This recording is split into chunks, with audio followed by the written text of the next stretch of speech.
Akiaria kaunti-ini ya Makueni, mutongoria wa kiama kia Wiper Kalonzo MUSYOKA akinyiririe miario iria ikoretwo igithie na mbere igie urumwe iri na uguni munene kuri Mukenya. This country needs fixing by the church, by all of us.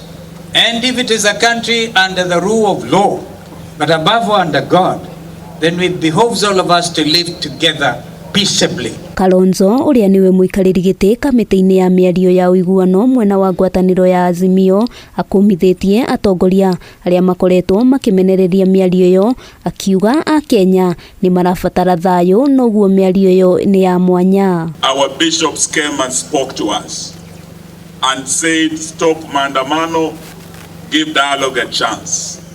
Your lordships, we heard you, and we're making good progress at Bomas. I'm not afraid of any people who challenge these things. I want to see actually which Kenyan does not want Kenyans to live together. We'll be waiting to see.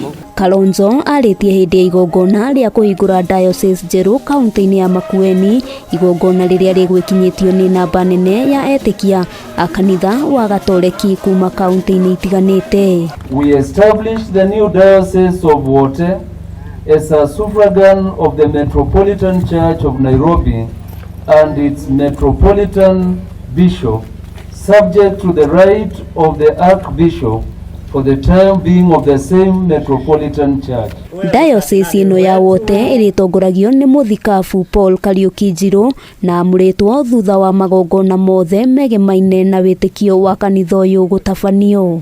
Having been shown all the present the apostolic letter of appointment of the Right Reverend Paul Kariuki Njiro, first Bishop of Wote, as required by Canon 382 paragraph 3, fulfilling the requirement of canon law, Bishop Paul Kariuki took possession of the diocese of Wote and assumed all rights and duties at its ordinary. Handu-ini ha Kameme TV, ritwa riakwa ni Wambui wa Njuguna.